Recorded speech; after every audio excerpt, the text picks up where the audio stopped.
সালামু আলাইকুম। গত ১৫ বছরে বাংলাদেশের যে অবস্থা হয়েছে, শুধু অর্থনৈতিক চুরি এগুলো না। এটা নিয়ে আমি বরাবরই আপনাদেরকে বলেছি যে বাংলাদেশে দুর্নীতি, অনিয়ম এটা নিয়ে আমার আ মানে বিশাল আকারের কোনো অভিযোগ নাই। কারণ যে আসবে সেই চুরি করবে। বিএনপি আসলো, বিএনপি চুরি করবে। চুরি করার জন্য অপেক্ষায় আছে যে আসলেই খালি মন্ত্রণালয়ের মন্ত্রীগুলো শুধু চেঞ্জ হবে আর সব একই রকম থাকবে। সমস্যা যেটা সেটা হচ্ছে ভারত। এই ভারতকে নিয়ে গেল অ অনেক বছর ধরে কথা বলছি এবং আ এটা একজন কমেন্ট করছেন যে এটা কাদের টুপির মধ্যে? এটা হচ্ছে জামায়াতে ইসলামের টুপি, পাকিস্তানের টুপি। কায়েদে আজম মোহাম্মদ আলী জিন্নাহ আমার প্রিয় ব্যক্তিত্ব, উনার টুপি। পাকিস্তান জিন্দাবাদ। তো এটা কি বলবো বলেন? গতকালকে একটা ভিডিও দেখলাম। ইচ্ছা করে না মানে বিশ্বাস করেন মানে আর ভাল লাগে না। ধরেন মানে আপনাদের সোশ্যাল মিডিয়াতে একজন ইনফ্লুয়েন্সার বলেন, সাংবাদিক বলেন, ইউটিউবার বলেন, যাই বলেন, যেইভাবেই বলেন। আমাদের কাজ যেইটা আমি মনে হয় আমরা সেটা করেছি। যারা সোশ্যাল মিডিয়াতে কাজ করে তারা করেছে। কিন্তু কার ব্যর্থতা সেটাও বলতে চাই না। জানি না কি হয়েছে সেটা জানি না। কিন্তু যেটা হচ্ছে যে শিক্ষা কার্যক্রম, বাংলাদেশের অর্থনীতি, বাংলাদেশের সংস্কৃতি, মানুষের মন মানসিকতা পর্যন্ত পরিবর্তন করে দেওয়া হচ্ছে। গতকালকে একটা ভিডিওতে দেখলাম একজন হিন্দু ভদ্রলোক তিনি তার ভিডিওতে ব আ তিনি একটা পোস্ট করেছেন। যে পোস্টটা খুব ভাইরাল হয়েছে। তিনি বলছেন যে গত ১ মাস বা ১ বছরে তিনি অন্তত আ ২০ কেজি গরুর মূত্র খাইয়েছে মোল্লাদেরকে, মানে আমাদেরকে। এখন আমরা তো তাদেরকে বন্ধুই মনে করি, তাই না? তাদের অ্যা দো বাজারে যদি ২ টা মিষ্টির দোকান থাকে, একটা মুসলমান, একটা হিন্দুর, আমরা আ ওই হিন্দু দাদার ওইখান থেকেই মিষ্টি খাই। আমরা তো তাদেরকে পছন্দ করি, আমরা তাদের ভালোবাসি, ভাই হিসাবে তাদের সাথে থাকি। যদিও তারা সংখ্যালঘু, আমরা সেভাবে কখনো দেখি নাই। কিন্তু এখন ছোবল তুলছে। এটা তাদের দোষ না। এটা ভারতের হিন্দুত্ববাদ আর তার সাথে বাংলাদেশে যে ক্ষমতায় থাকার জন্য যেই বদমাইশটা এখন ফেরাউনটা আছে, এদের কারণে আজকে হিন্দুরা এইভাবে আ উস্কানির মানে মাধ্যমে এই জায়গায় এসে পৌঁছেছে। ২ দিন আগে দেখলাম চন্দ্রনাথ পাহাড়ে কয়েকজন হিন্দু তারা মুসলমানদেরকে ওইখানে উঠতে দিবে না। আমাদেরকে বলছে বিধর্মী, ওইখানে চন্দ্রনাথ পাহাড় নাকি এটা এখন তাদের। ওইখানে যা হয় এখন তাদের ধর্মীয় উপাসনালয়, ওইখানে আর কেউ যাইতে পারবে না।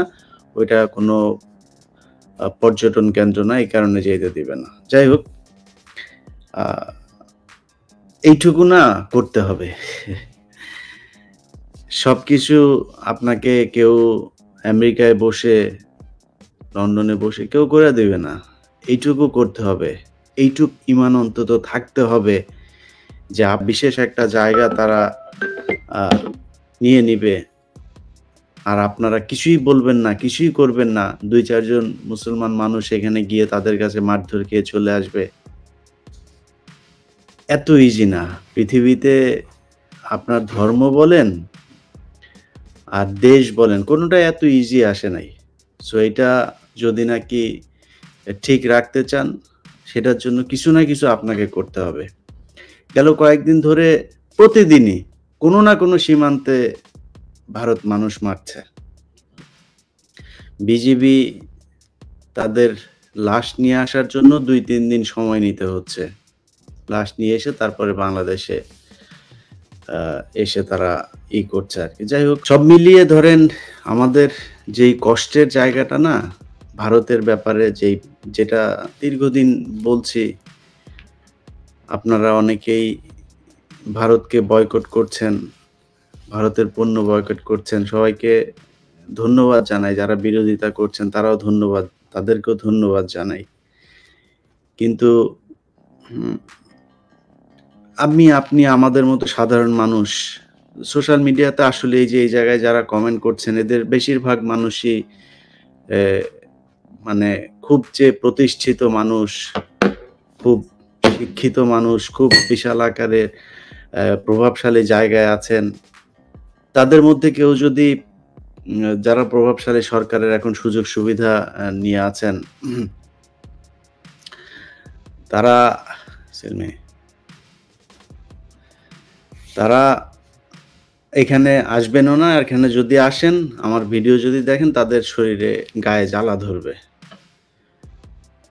তো আমরা সাধারণ মানুষ কতক্ষণ তাদের সাথে লড়াই করতে পারবো বলেন? যেই জায়গা থেকে আসা দরকার, যারা বিভিন্ন পয়েন্টগুলোতে বসে আছে, সেই মানুষগুলি যদি নাকি এই অবস্থা হয়,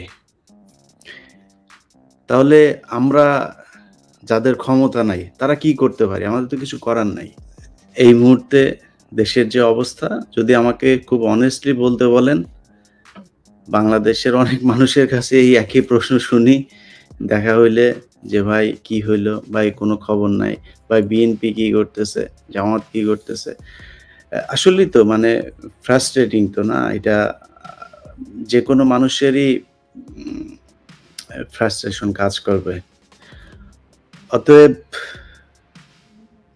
আমি মনে করি যে এই মুহূর্তটা আ আমার জন্য, আমার জায়গা থেকে আমি তো আর আসলে বিএনপিরও নেতা না। আমার হাজার, হাজার লক্ষ, লক্ষ সোলজার নাই যে আমি পলিটিক্যাল কোনো একটা স্ট্যান্ড নিবো। সো আমার জায়গা থেকে উম এখন কিছু করার নাই আসলে। আমি তাকিয়ে আছি সত্যি কথা এখন ওই যে আগেও যেটা বলেছি যে আমেরিকার দিকে তাকিয়ে আছি এখনো। দেখি আমেরিকা কি করে।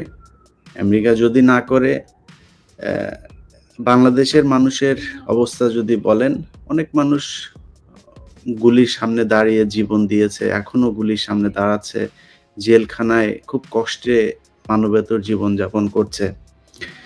অ্যা এদের সবার প্রতি সম্মান এবং আমার আজকের ভিডিও দেখে জেলখানায় যারা আছেন, বাইরে যারা আছেন, যারা মানে আমার জায়গাতে যদি আমি বলি, আমার খুব খারাপ লাগে।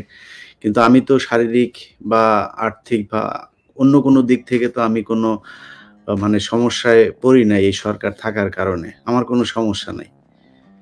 বাট আমি যেই যুদ্ধে নেমেছিলাম, সেটা আমি সাকসেস হতে পারি নাই।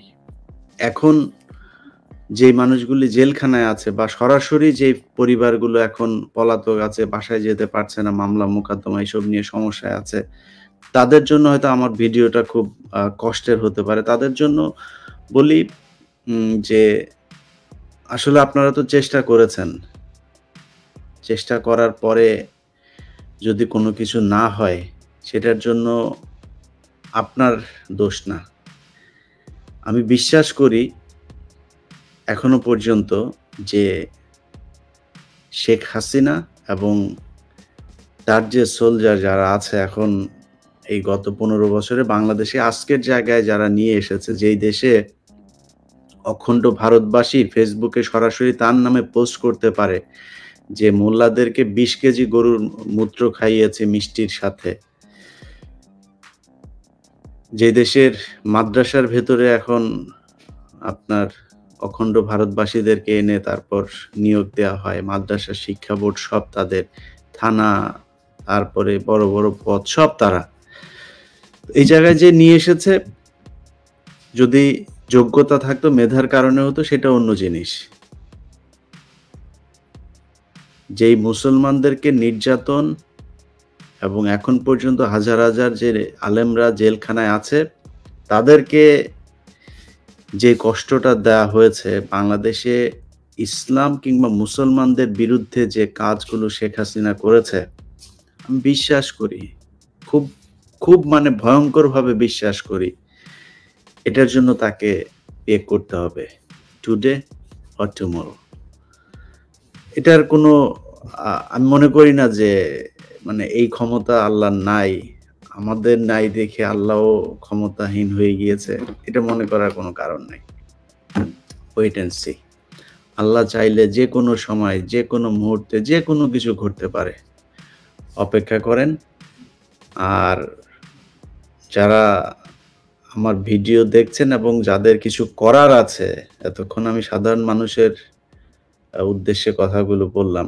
যাদের কিছু করার আছে তাদেরকে বলবো যে ভুলে যায়েন না, এই দেশে আজকে আপনি কিছু টাকা পয়সা কামাচ্ছেন, আপনার পরে আপনার জেনারেশন আসবে। তাদেরকে এই দেশে থাকতে হবে। আপনি এই দেশকে কোথায় রেখে যাচ্ছেন সেটা চিন্তা করে তারপরে সরকারকে সহায়তা করেন। আর বিরোধী দলকে বলবো, বিশেষ করে বিএনপিকে, ইন্ডিয়া আউট করার আগে আপনাদের ভেতরে ইন্ডিয়ান মালগুলোরে আগে সরান। নাম ধরে কিছু বললাম না আর, আপনারা জানেন কোনগুলো ইন্ডিয়ান মাল, এগুলাকে আগে সরাইতে হবে।